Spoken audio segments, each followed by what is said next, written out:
मेरी दोनों बहू का इस घर में स्वागत है। अंदर आ जाओ, तुम दोनों बहुत सुंदर हो, बहुत प्यारी हो। केसरी ऐसा सोचकर अपने मन में सोच रही होती है। अब मेरी दोनों बहू आ गई हैं, इस घर को अच्छे से संभाल लेंगी, जैसे कि मैंने संभाला है। ऊपर से अब ठंड में मुझे काम भी नहीं करना पड़ेगा। जैसा मैंने सोचा था उससे भी बहुत सुंदर है मेरा ससुराल। अपना ससुराल देखकर तो मुझे इतनी खुशी हो रही है कि बस क्या बताऊं। मेरी तो सारी ठंड भी भाग गई। यहाँ तो किसी चीज की कमी ही नहीं है। सच कहूँ तो बहुत सुंदर लग रहा है ससुराल। पहले तो मैंने बहुत गरीबी देखी है, लेकिन ससुराल में किसी चीज की कमी नहीं होगी क्योंकि सब बढ़िया है। दोनों बहू के चेहरे पर मुस्कान थी। तुम दोनों बहुत थक चुकी होगी और तुम्हें ठंड भी लग रही होगी। चलो, मैं तुम्हें तुम्हारे कमरे में छोड़ आती हूँ। उसके बाद तुम्हारी पहली रसोई की रस्म करेंगे।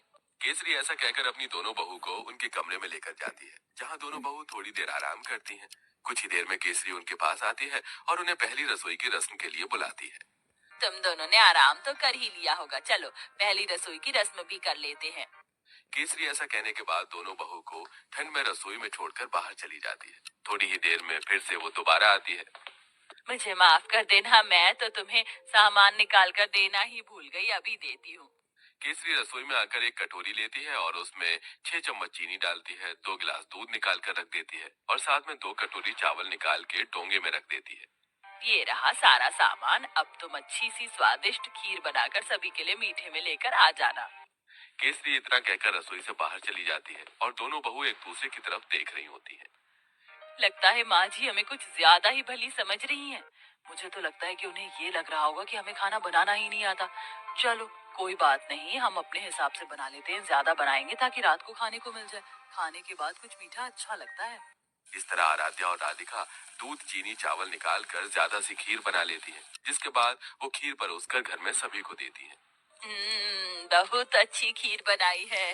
वैसे ठंड में खीर अच्छी लगती है, लेकिन चलो खाना तो अच्छा बनाना आता है तुम्हें।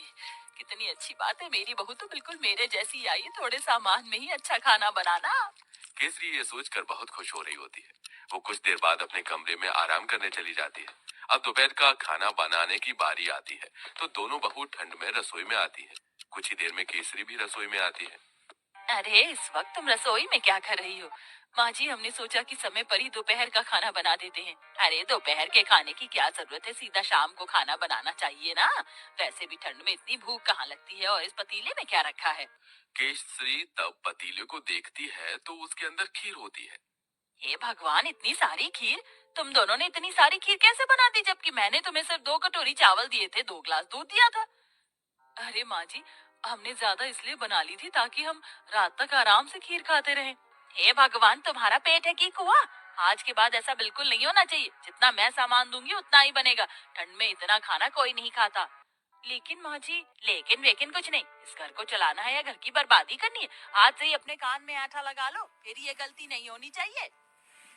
राम राम राम, इतनी सारी खीर देखकर कहीं आज मुझे हार्ट अटैक ही ना आ जाए। ऐसा बोलते बोलते केसरी अपने कमरे में चली जाती है और दोनों बहू ठंड में कांपते हुए एक दूसरे को देखती रह जाती हैं। फिर आती है रात को खाना बनाने की बारी। तो रात को जब खाना बनाने दोनों बहू ठंड से कांपते हुए रसोई में जाती हैं, उनसे पहले वहां केसरी मौजूद होती है। उसने पहले ही सब कुछ गिनती करके निकाला होता है। देखो बहू, ये एक बैंगन है, 4 आलू हैं, साथ में मैंने आटा निकाल कर रख दिया है। इस आटे में से केवल 10 रोटी बननी चाहिए। 2 मेरी, 4 तुम दोनों की और 4 दोनों मेरे बेटों की।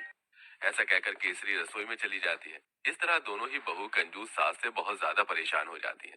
रोटी बनाते बनाते आखिरी में 10 रोटी के बाद एक लोई रह जाती है। दोनों बहू वो भी बना देती हैं। तो इस बात पर भी केसरी उन्हें खूब सारी बातें सुना रही होती है।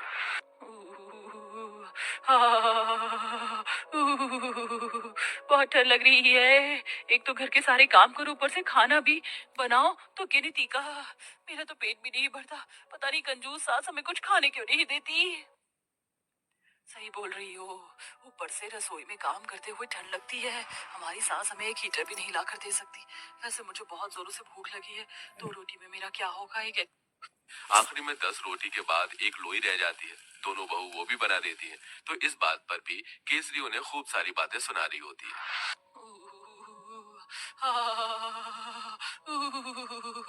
बहुत ठंड लग रही है। एक तो घर के सारे काम करो, ऊपर से खाना भी बनाओ तो गिनती का। मेरा तो पेट भी नहीं भरता। पता नहीं कंजूस सास हमें कुछ खाने क्यों नहीं देती।